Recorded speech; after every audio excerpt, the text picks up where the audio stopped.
울라. 아멘. 지금은 울어야 할 때라는 제목으로 하나님의 말씀을 나누면서 함께 기도로 나아가겠습니다. 추석 명절이죠. 저는 오늘 사람이 평소보다 많이 없을 것으로 생각했습니다. 역시나 적은 사람들이 모였어요. 그렇지만 여러분, 우리가 사람이 많든지 적든지가 중요한 게 아니고 중요한 건 뭐겠어요? 하나님이 이 자리에 임재하신다는 사실이죠. 그리고 우리가 온 마음으로 하나님을 찾고 기도할 때 그 기도에는 능력이 있고 역사가 일어난다는 사실입니다. 이것을 믿고 여러분들 그냥 나온 게 아니잖아요. 여러분들 반대하는 어떤 어려움들을 이기고 게으름을 이기고 또 환경을 이기고 또 졸음을 이기고 이 자리에 나왔습니다. 주님께서 기뻐하시고 여러분들의 기도를 통해서 하나님의 나라가 확장되고 여러분들의 기도를 통해서 오늘 밤에 하나님의 역사가 일어날 줄 믿습니다. 저와 여러분들에게 능력의 밤이 되길 소망하며 축복합니다. 본문을 보면요, 예수님께서 십자가를 지고 고단하게 죽음을 향해 걸어가시는 장면이 나옵니다.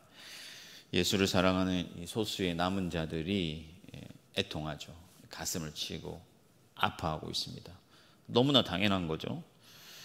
견디기 어려운 슬픔이에요. 내가 주님을 얼마나 사랑하는데, 내가 주님을 얼마나 아끼고 존귀하게 여기는데 우리 주님께서 저렇게 피 흘리고 매맞고 정말 몸이 상하신 채로 힘겹게 걸어가는 모습을 보니까 얼마나 눈물이 나겠어요. 그 현장에 없었던 우리도 성령 안에서 그리스도의 십자가를 묵상할 때 눈물이 납니다. 주님의 고난, 주님의 그 십자가, 피 흘림 생각하면 당연히 눈물이 나죠. 제가 결혼하기도 전인데 청년 때 새벽에 기도를 열심히 했습니다. 기도를 열심히 했는데 한 날은 새벽에 엎드려서 기도하다가 졸았어요. 졸았는데 꿈인지 환상인지 모르겠는데 제가 주님의 십자가 앞에 무릎 꿇은 그런 어떤 착각을 한 거예요. 그래서 주님의 어떤 그 피 흘리심과 주님의 그 몸 찢기심, 상하심이 마치 생생하게 현실로 저에게 다가오는 거예요. 비몽사몽간에. 그 순간에 제가 얼마나 마음이 아프든지 그 자리에서 한 2시간 정도 눈물을 쏟았던 기억이 납니다. 주님을 사랑하는 사람이라면, 예수 그리스도를 하나님으로 섬기는 사람이라면 주님의 십자가를 보고 그리스도의 그 고난을 보고 어떻게 눈물을 흘리지 않을 수가 있겠습니까? 눈물을 흘리는 게 마땅하죠. 그런데 예수님께서는요, 울지 말아라 말씀하세요. 나를 위해 울지 말아라. 왜 그렇게 말씀하실까? 지금 우리의 마음을 모르시나? 지금 우리가 얼마나 아픈지, 우리가 얼마나 상심했는지, 얼마나 슬픈지 모르실까? 왜 주님은 우리에게 애곡할 만한 순간인데 울지 말라고 하실까? 주님께서 장터에 노는 아이들의 비유를 하시면서 애곡해야 할 때 울어야 된다고 말씀하셨는데 왜 울지 말라고 하실까? 그 이유는 먼저는 다른 게 아니죠. 우리를 위로하심이죠. 우리를 위로하심입니다. 울지 마라 하는 것은 슬픔을 자제시키는 건데, 나 때문에 슬퍼하지 말아라, 나 때문에 아파하지 말아라, 그 말씀을 하시는 거죠. 마지막까지 우리를 염려하시면서 우리를 위로하시는 예수 그리스도의 마음을 알 수가 있습니다. 부모님 중에, 여러분들 상상을 해보세요. 부모님 중에 한 분이 돌아가시는데 저희 외할아버지가 집에서 이렇게 돌아가셨거든요. 이렇게 누워서 기력이 쇠하셔서 돌아가셨는데 상상을 해보세요. 돌아가시기 전에 이런저런 얘기들을 하시잖아요. 이런저런 얘기들을 하시는데, 아들아, 자녀들아, 울지 말아라. 나는 행복한 삶을 살았고 모두가 가는 길을 간다. 나는 천국에 가고 주님이 나를 기다린다.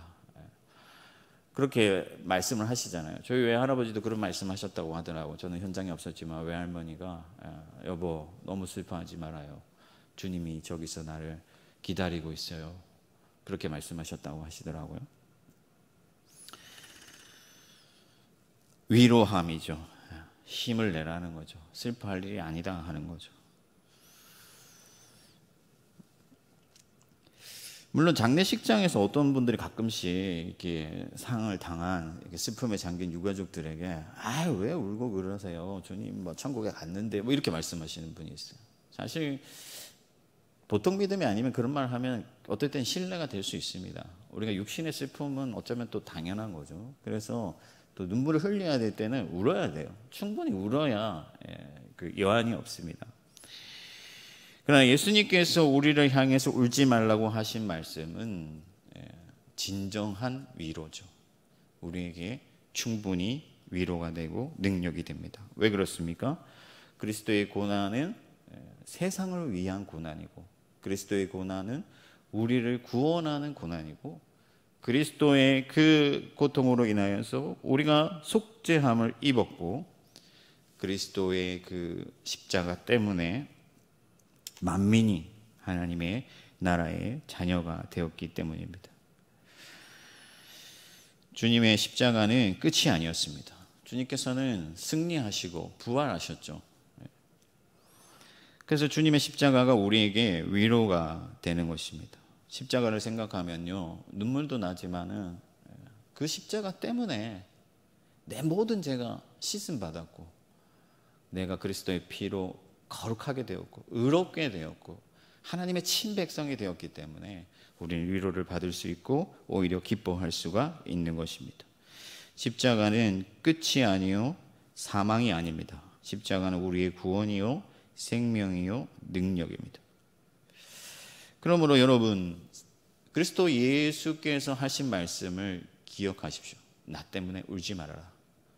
그 말씀을 통해서 우리가 위로를 받아야 됩니다. 그럼 우리가 이렇게 기도의 시간으로 나와야 되는 이유가 있어요. 우리가 일상 가운데서도 주님을 묵상하고 말씀을 읽고 또 가정에서 예배할 수도 있지만은 때때로 우리가 주님께로 깊이 흐르는 시간을 만들어야 돼요. 왜 그러냐면 우리의 일상은 너무나 가볍게 지나가거든요. 존재의 가벼움, 참을 수 없는 존재의 가벼움이라는 여러분 책 읽어보셨습니까? 우리의 일상은 대부분 그냥 그날이 그날이에요. 가볍게 지나갑니다. 그래서 우리가 주님을 충분히 느끼고 경험할 수 있는 주님께로 흐르는 성령과 함께 깊이 주님께로 흐르는 시간을 만들어서 주님의 십자가 앞으로 나아가야 돼요. 거기서 그리스도를 만나야 돼요. 피 흘리시는, 몸이 찢기시고 상하시고 힘겹게 걸음을 떼시는 그 그리스도 앞에서 우리가 주님을 만나야 돼요. 그 상한 몸으로 주님께서 우리에게 위로하시죠. 나 때문에 울지 말아라. 나는 이 길을 가기로 결심했고 내가 너의 모든 죄를 씻기로 정하였고 나는 기쁨으로 이 길을 간다. 그러니 나 때문에 울지 말고 힘을 내어라. 그렇게 주님 앞에서 우리가 위로를 얻을 때 우리는 남은 자로서의 삶을 넉넉히 살아갈 수가 있는 것입니다. 저와 여러분들이 이 밤에 예수 그리스도로 인하여 위로를 얻으시기를 축복합니다. 예수께서 여러분들의 모든 인생의 짐을 대신 지신 거예요.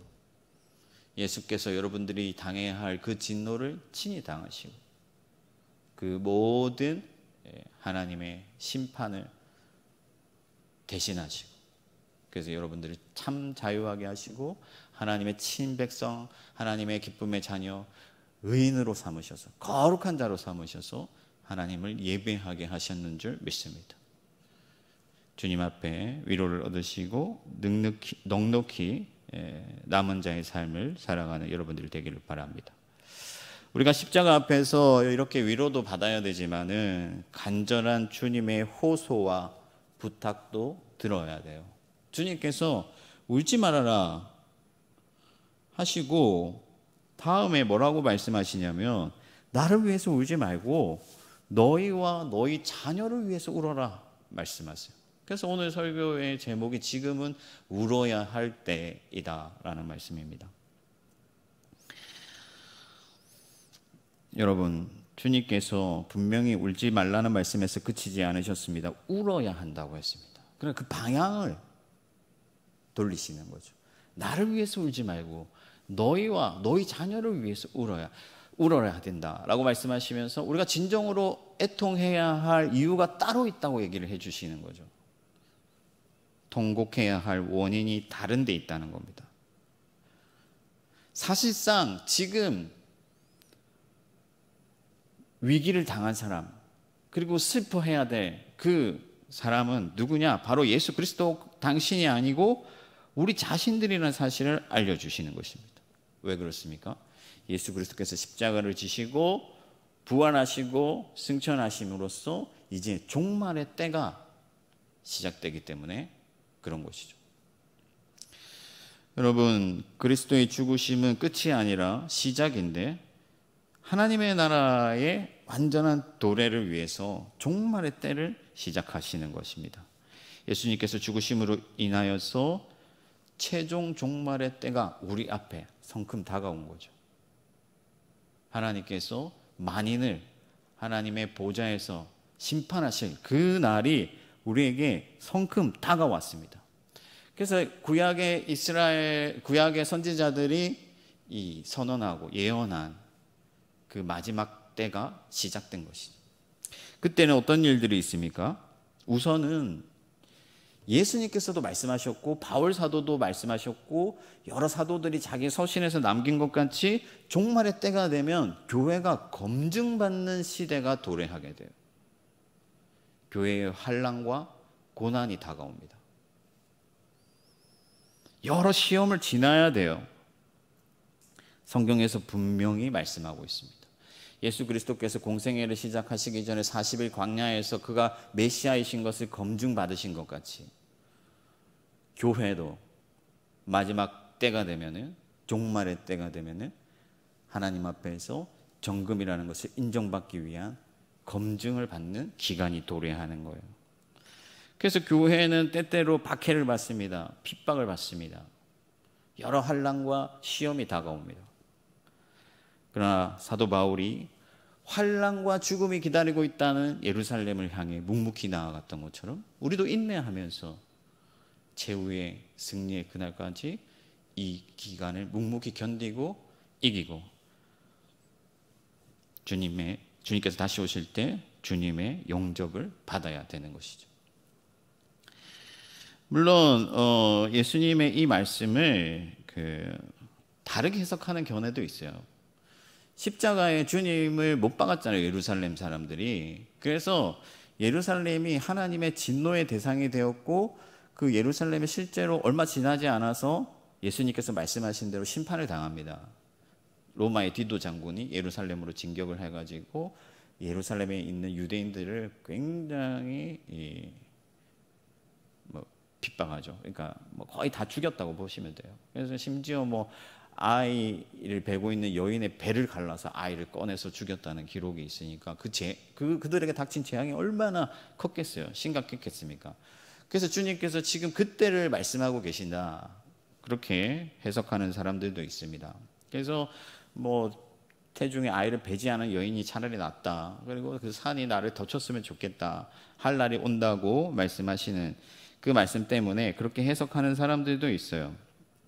그런 관점으로 보면 예루살렘의 딸들아 하신 말씀이 예수님을 거부함으로써 심판을 이렇게 스스로 자초한 그 예루살렘의 사람들을 향한 말씀이라고 해석을 합니다.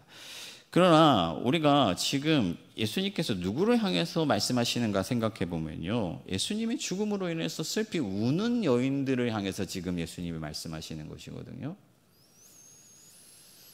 교회에 하신 말씀이라는 거예요. 그래서 우리가 이 말씀을 사실 이중적인 의미로 볼 수가 있습니다. 이 들판에는 양과 염소가 같이 있잖아요.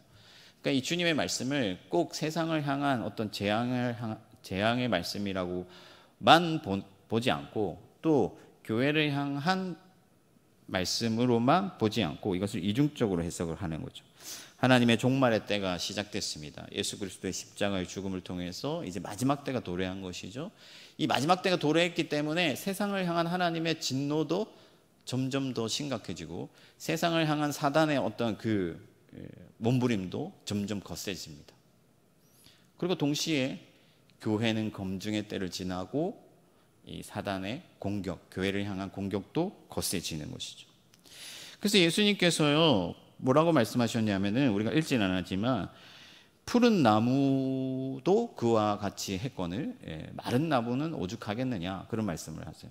푸른 나무는 뭐냐면은 예수 그리스도께서 함께 하신, 그래서 이 땅에 계실 때 그 그리스도를 이 세상이 받게 했다면은, 마른 나무는 뭘까요? 그리스도께서 떠나시고 남겨진 교회를 말씀하시는 거죠.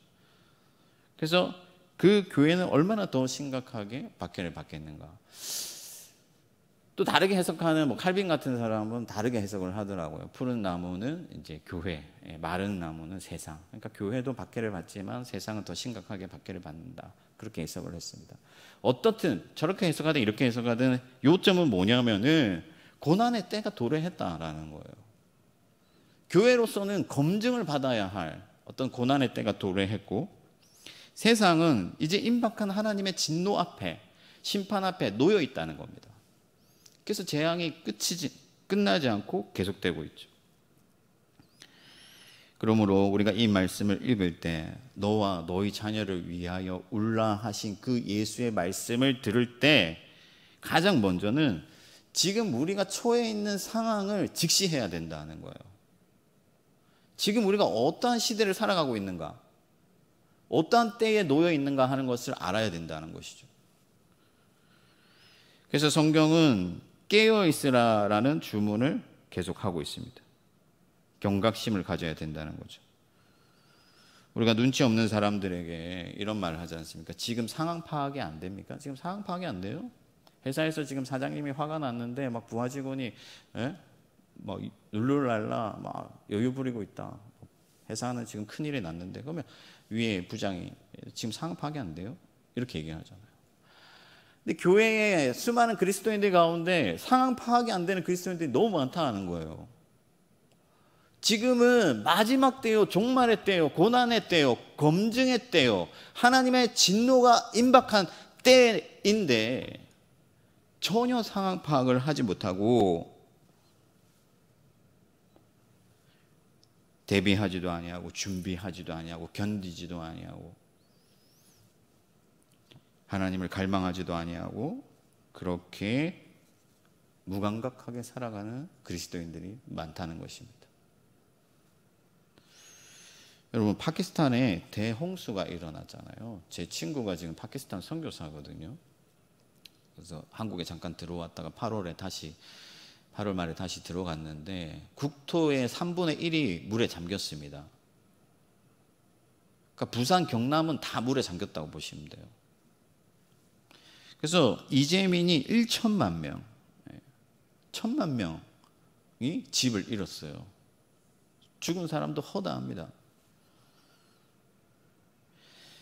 세계 곳곳에 이와 같은 기근과 재앙과 전쟁이 그치지 아니하고 인간의 욕심 때문에 기후 변화가 일어나서 세계 곳곳에서 경고를 보내고 있는데 사람들이 무감각한 거예요.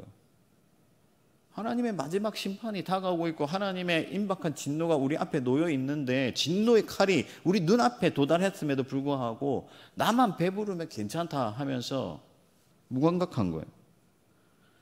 또 여러분, 사단이 지금 교회를 넘어뜨리려고 얼마나 발악을 하고 있습니까? 세계 곳곳에서 여러분 선교사님들이 순교를 당하고 있고 또 믿는 자들이 처형당하고 이런 일들이 예루살렘에만 있었던 것이 아니고 지금 이 시대에도 일어나고 있는 일이에요. 바로 우리 이웃하고 있는 북한에도 일어나고 있는 현실입니다. 직접적인 박해가 없다고 우리가 위기가 아니다, 고난이 없다, 그렇게 하지 말아야 됩니다. 왜 그렇습니까? 지금 이 시대의 어떤 정신이, 이 시대의 문화와 이 시대의 가치관이 교회를 흔들고 위협하고 지금 한국 교회에 여러분 바닷물이 빠져나가듯이 청년들이 빠져나가고 다음 세대가 줄어들고 교인 수가 급격하게 줄어들고 있는데 지금 우리가 위기가 아니다, 심각하지 않다? 절대 그렇지 않습니다. 여러분, 교회를 검증하는 방식은 사단은 굉장히 지혜로워요. 그래서 때때로 우리에게 달콤함으로도 우리를 넘어뜨릴 수가 있습니다. 중요한 것은 한국 교회도 여전히 종말의 때를 지나고 있고 검증의 시대를 지나가고 있다는 거예요. 이러한 상황을 인식하면 우리가 어떻게 해야 되겠습니까? 주님께서 말씀하신 대로 울어야 되는 것이죠. 운다는 것은 애통하는 거잖아요. 아파하는 거예요. 아파하는 거. 상황을 인식하고 심령이 상하는 거예요. 괴로운 거예요. 우리가 무엇을 아파해야겠습니까? 우선은 교회를 향한 사단의 공격과 그 공격으로 인하여서 실패하는 그 교회로 인하여서 우리가 아파해야 되는 것이죠. 제가 뉴스를 보니까 어떤 교회가 재개발되는 지역에 있는데 알박기를 해가지고, 그 알박기 아시죠? 막 절대 안 비워줘가지고 도로가 못 나게 만들고 그래가지고 막 보상을 더 많이 받으려고 하는. 그래서 500억 보상을 받았다고 하는데요. 연일 뉴스에 나오고 있습니다. JTBC, KBS, MBC 안 나오는 채널이 없습니다. 그 500억이라는 금액은 국가가 측정한 보상 금액의 6배가 넘고 몇 번의 소송을 통해서 법원이 최종적으로 조율한 금액의 3배가 넘는 돈이에요. 여러분, 서민들이 자기 집 한번 가져보려고 다 기다리고 있는데, 다 빨리 공사가 끝이 나서 입주하기만을 기다리고 있는데 수년째 공사가 진행되지 않냐고. 그 사람들이 피눈물을 흘리고, 심지어 이 사람들 한 가구당 1억씩 더 내야 되는 상황에 처했어요. 여러분, 1억이 작은 돈입니까?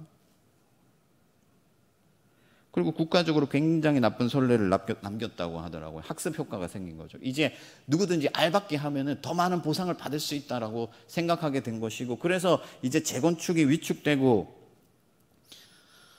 앞으로 제2, 제3의 알박기 교회가 등장하면서 서민들의 집을 공급하는 그 사업에도 위험이 됐다라고 뉴스가 나오더라고요. 그런데 교회가 뭐라고 말을 하냐면요, 하나님의 은혜라고 하는, 하나님의 은혜, 승리했다. 하나님이 우리를 승리하게 하셨다. 경찰들을 두들겨 패고 내 몸같이 사랑하라 하신 그 이웃의 눈에 피눈물을 나오게 하면서 하나님이 우리를 승리하게 하셨다고요. 그런데 다른 교회들은 다 그걸 인정해주고 존중해주고 눈을 감습니다. 이게 지금 한국 교회의 단면이죠. 여러분, 사실 교회라고 하기도 부끄러운 그런 현실에 놓여 있습니다. 그럼 우리가 이러한 현실 가운데서 어떻게 해야 되겠습니까, 여러분? 교회의 사단의 공격이 시시각각 여러 루트를 통해서 교회를 흔들고, 그래서 교회들이 넘어지고 실패하고 세상에 대하여 부끄러운 모습, 그리고 하나님의 이름이 땅에 떨어질 때 우리가 어떻게 해야 되겠습니까? 그렇구나 하고 넘어가야겠습니까? 아파야죠. 또한 우리가 세상에 임박한 하나님의 진노 때문에 아파야 됩니다. 여러분, 전쟁으로 인해서 지금 얼마나 많은 사람들이 고통당하고 있습니까? 뉴스에서 사람들이 죽어나가는, 그게 영화가 아니에요. 이 사람들이, 제가 뉴스에 보니까 영상으로 그 땅에 러시아 군인들이 확 이렇게 총알을 피해서 지나가는데, 이렇게 영상으로 드론으로 미사일을 탁 떨어뜨리니까 거기 주변에 있던 사람들이 다 죽어버리더라고요. 매일같이 뉴스에 나오고 있습니다. 사람 목숨이 파리 목숨처럼 그렇게 죽어가고 있고, 하나님을 반대하는 이 세상이 스스로 파멸을 자초하면서 그렇게 하나님의 진노를 쌓고 있어요. 어제 뉴스를 보니까 어떤 장애를 가진 6살 아들을 버리고 여행을 떠난 어머니에 대한 기사가 나오더라고요. 아이가요, 스스로는 일어날 수도 없는데 엄마가 일주일을 집을 비웠어요. 그래서 아이가 굶어 죽었어요. 여러분, 이런 일들이 매일같이 일어납니다. 우리 사회 곳곳에.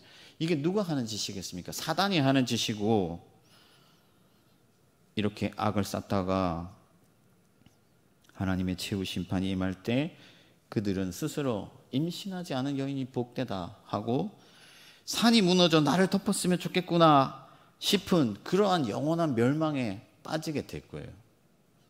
이게 우리의 현실입니다.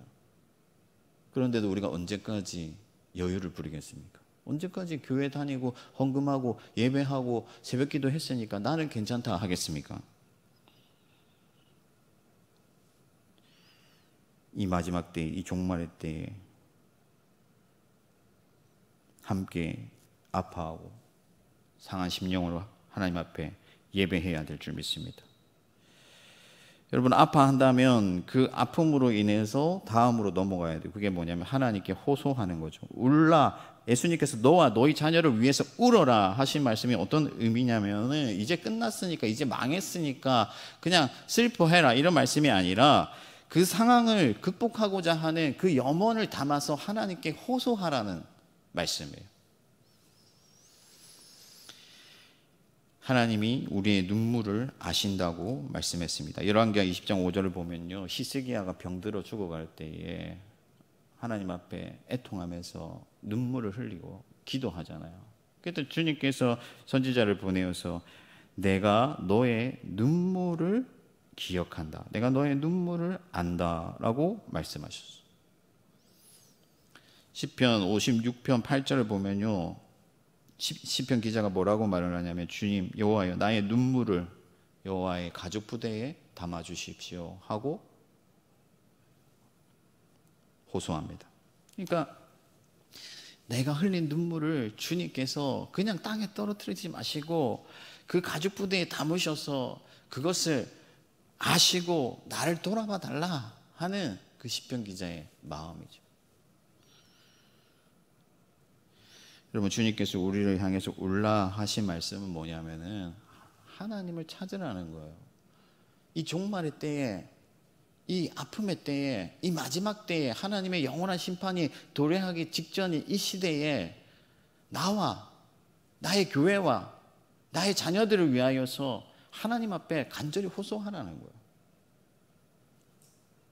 그러면 어떻게 됩니까? 이사야 25장 8절을 보면은 여호와께서 너희 눈물을 씻겨주시리라 하셨다. 우리의 눈물을 하나님께서, 여러분, 자녀가 우는데 그냥 내버려둘 부모가 있습니까? 엊그제 우리 막내가 학교에서 넘어져가지고 무릎이 까져서 왔는데, 아이고, 그 무릎 까진 것만 봐도 그 상황이 생각나, 아프고, 그래서 호해주고 싶잖아요. 그게 부모 마음 아닙니까? 근데 우리가 이 시대와 이 교회의 그 상황을 바라보면서 아파하고, 그래서 주님 나라와 의를 구하면서 눈물을 흘린다면 주님께서 왜 그것을 외면하시겠습니까?